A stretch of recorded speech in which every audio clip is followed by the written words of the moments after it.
Assalamualaikum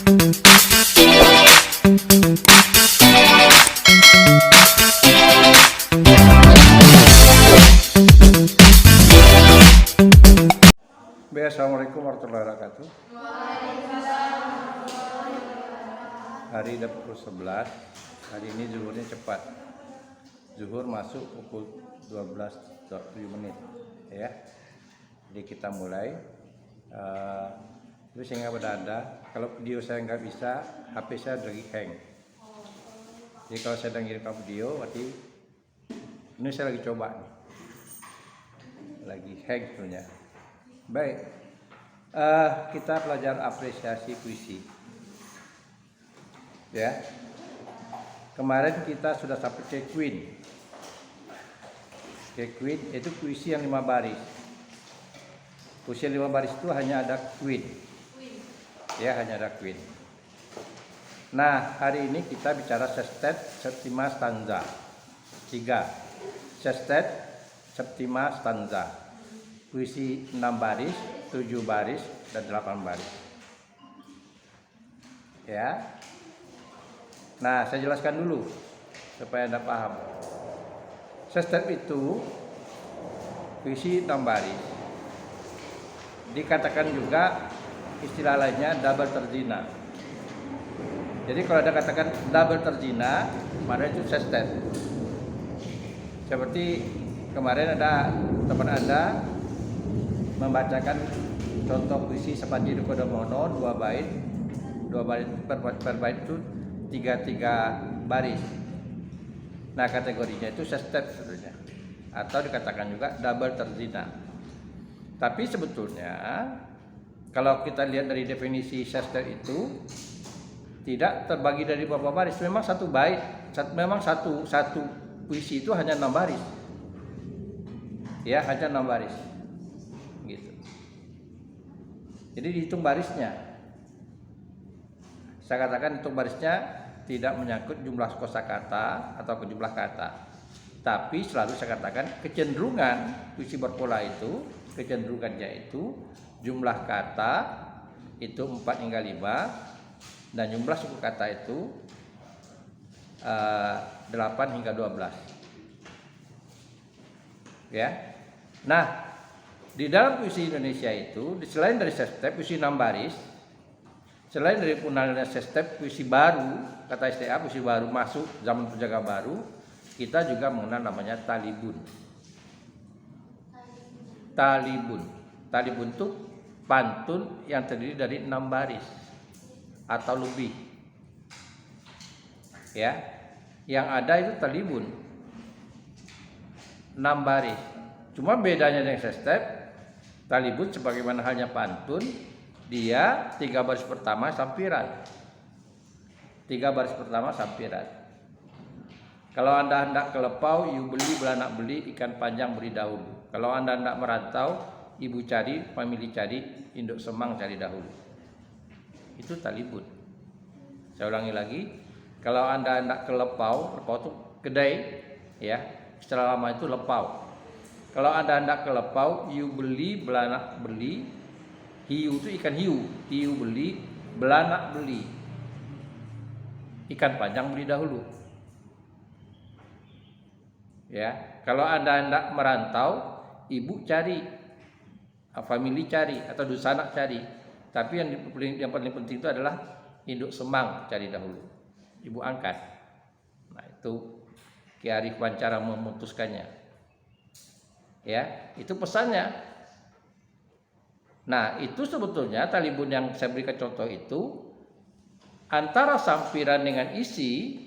Kita kan udah bicara sampiran kemarin nih. Itu kategorinya kategori yang ketiga. Jadi sampiran itu tidak hanya padanan bunyi, tetapi juga maknanya itu, kearifannya itu, pesannya itu, keterkaitannya ada dengan isi. Nah, kenapa ada dengan isi? Kalau kita mau ke warung belanja, lepau itu warung. Ya, kita mau belikan hiu, silahkan. Mau belikan belanak, ikan enak itu. Kalau orang laut tahu itu, silahkan. Tapi mau bagusnya beli dulu ikan panjang. Itu ikan panjang, kalau orang ikan parang kata orang. Ya, kan panjang tuh yang abu-abu gitu. Nah, kenapa? Karena kalau ikan panjang itu kan bisa dipotong-potong. Bisa dibagi. Nah, itu bikinnya. Bisa dipotong-potong. Jadi bisa hemat. Nah, gitu juga kalau kita mau merantau, hubungannya dengan isi, kalau kita mau merantau, ibu cari, family cari, tapi induk semang lebih dahulu. Karena family cari itu belum tahu saya family bisa ngasih kita makan.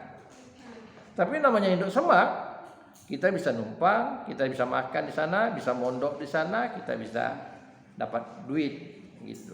Itu kearifannya. Jadi itulah hubungannya antara sampiran dengan isi. Tapi kita tidak bicarakan itu sebetulnya. Kita bicarakan bentuk puisi yang 6 baris.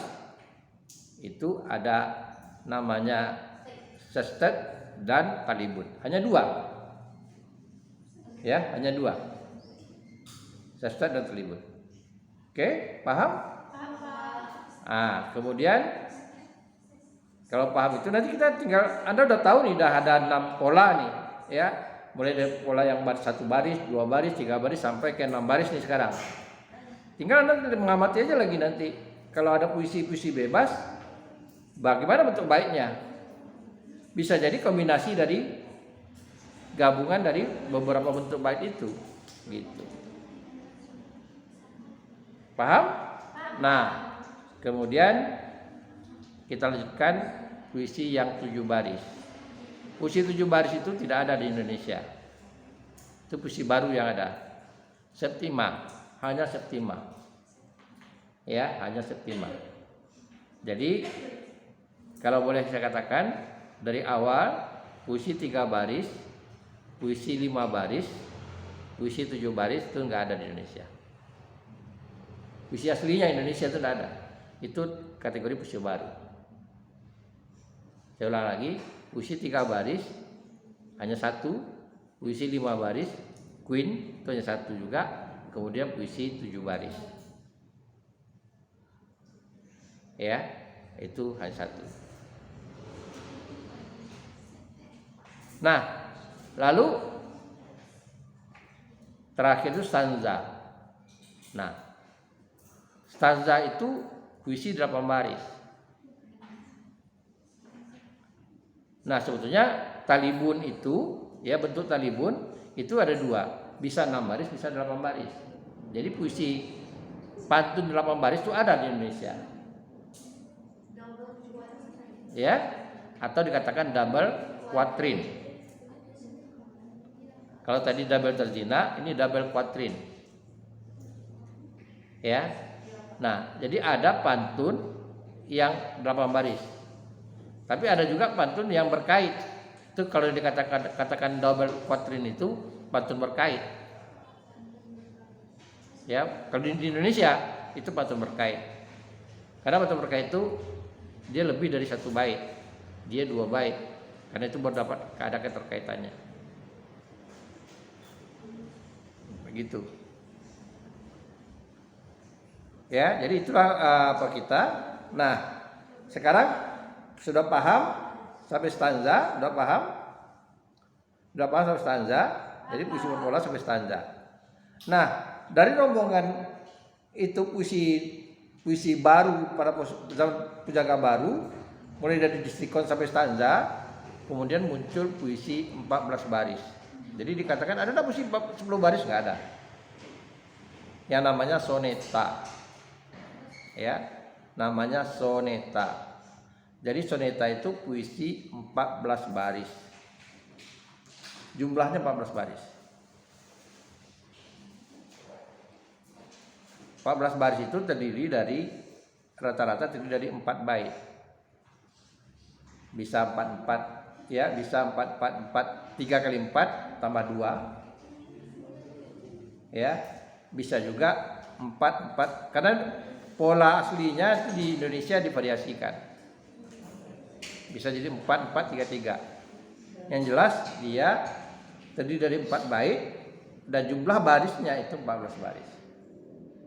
Nah, ini beda dengan yang lain, dengan yang kemarin yang saya katakan dari distikon sampai stanza itu.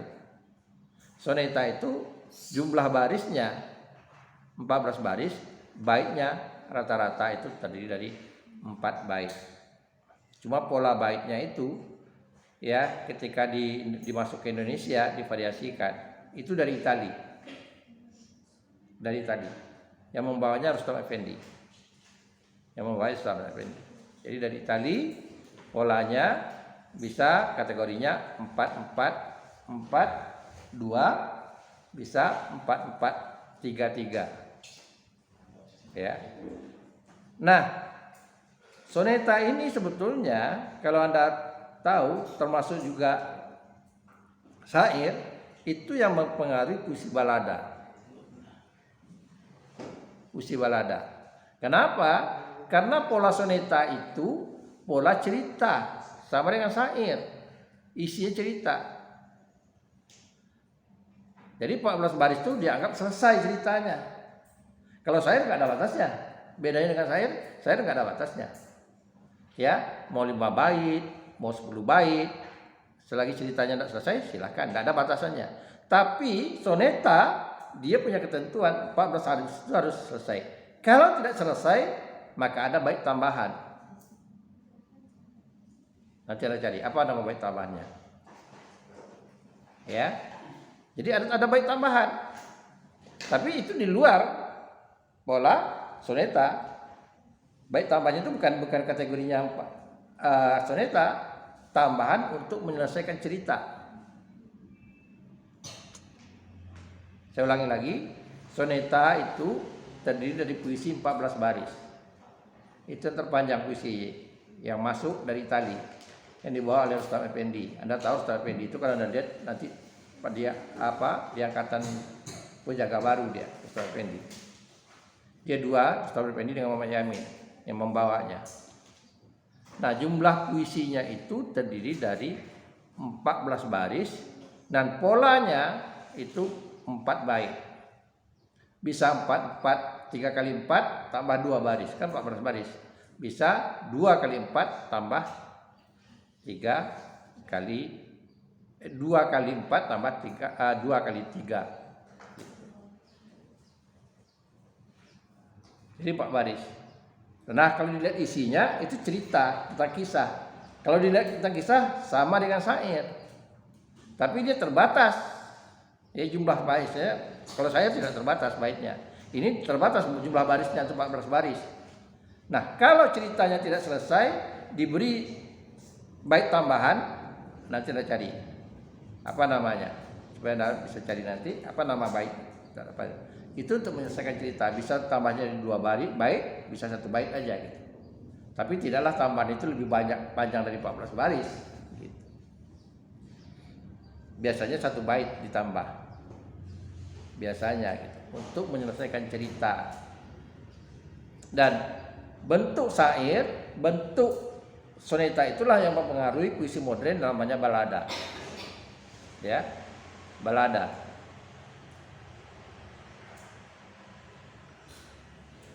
Oke. Rasanya sudah selesai pola puisi berpola kita. Jadi saya ulangi lagi, nanti Anda ingat lagi. Nah, untuk membuat supaya Anda ingat, Anda buat diagramnya. Ya. Buat diagramnya, buat nama puisi semuanya mulai dari peribahasa, petatah, mulai dari itu Anda buat sampai ke soneta. Lalu kita buat jumlah barisnya. Dari 1 baris sampai 14 baris. Tertinggi ke 14 baris. Ya, tinggal buat kolom-kolomnya tinggal teli. Untuk mengingatkannya. Paham? Jadi konteks Anda sekarang ini nanti membuat itu. Buat simpulan Anda untuk puisi berpola ini. Ya, untuk puisi berpola itu Anda buat itu. Puisinya ya diagram. Ya. Jadi jumlah bentuk-bentuk puisinya ditambah di atasnya dibuat jumlah barisnya. Mulai dari 1 baris sampai 14 baris. Yang tidak ada barisnya jangan disebut. Misalnya 12 baris itu kan enggak ada. 13 baris itu enggak ada. Ya. Jadi mulai 1, 2, 3, 4 sampai 8 kemudian 14. Paham? Nah, itu Anda teli supaya Anda mudah memahaminya. Ada pertanyaan sampai di situ? Ada? Ada? Jadi saya katakan pada Anda, mungkin referensinya Anda nggak menemukan. Saya membagi puisi itu jadi dua, yaitu puisi berpola dan tidak berpola. Yang kita bahas sekarang ini sampai pertemuan ke-7, karena ini kan pertemuan ke-7 ya, itu puisi berpola. Nah, itu puisi berpola. Nah, itu yang dipahami. Dan kemudian kita nanti pertemuan berikutnya kita bicarakan tentang puisi tidak berpola. Itu kita bicarakan mulai dari Khairil sampai ke puisi kontemporer, sampai ke varian-variannya. Nah, jadi kalau begitu puisi bebas itu kita temukan ya di Indonesia pada Pujangga Baru tuh. Puisi dari luar itu memang masih berpola dia. Ya. Yang masuk ke Indonesia, yang kita tahu yang masuk ke Indonesia itu berpola. Nah, tadi katakan yang dikatakan berpola itu kecenderungan, katakan sekali lagi, kecenderungan itu jumlah sukatanya, jumlah kata atau suku kata. Satu. Yang kedua, pola baitnya, jumlah barisnya dalam satu bait. Jadi dua pola itu yang kecenderungan itu. Nah, kalau rima itu sifatnya relatif.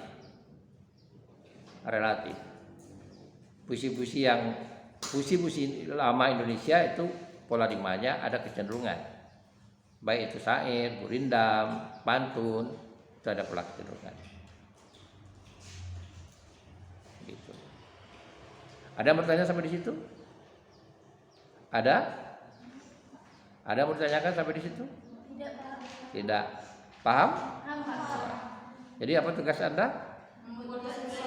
Iya, membuat kesimpulan. Nah, ya, membuat kesimpulan. Tapi bukan berarti kita final di situ. Nanti tugas-tugas berikutnya kita buat contoh-contoh, ya.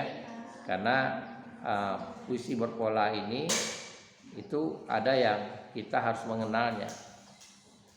Ya, kita harus mengenalnya lebih dalam karena puisi berpola yang khususnya yang datang dari luar di Indonesia tidak begitu berkembang. Berkembangnya pada masanya aja, ya, pada masa Pujangga Baru saja. Karena kita tahu Pujangga Baru itu dia mengadopsi dari luar, terbuka orangnya, berbeda dengan Balai Pustaka. Oleh karena itulah pada masa itu yang berkembangnya. Tapi tidak lama setelah itu muncul angkatan 45, orang sudah tinggalkan puisi itu. Orang mulai menggemari namanya puisi bebas, Khairil. Itu. Jadi kalau dikatakan kenapa tidak berkembang, Anda bayangkan angkatan 30-an itu sampai 40-an dia masuk. Angkatan Anda lihat sejarahnya, soneta itu kapan masuknya, Destikot Terjina dan sebagainya, itu tahun 40-an masuknya. Sementara puisi bebas Khairil itu 40-an itu udah mulai, 43 itu udah mulai puisi bebas. Orang lebih simpel, ya, orang lebih lihat lebih praktis. Kenapa orang suka? Orang tidak bikin pola lagi, tidak mikirkan pola lagi. Itu membuat Khairil itu booming dia di masanya. Tidak mikir-mikir. Kalau mikir pola kan banyak yang mau dipertimbangkan lagi, rimanya lagi dipertimbangkan gitu. Nah, oleh karena itulah puisi baru dari kata STA itu tidak berkembang di Indonesia. Ya, tidak berkembang di Indonesia. Tapi kita perlu tahu karena sejarahnya itu perlu tahu. Gitu. Kalau sempat nanti ada anak-anak yang menginginkan, contohnya kita harus tahu. Baik, silakan Anda cari di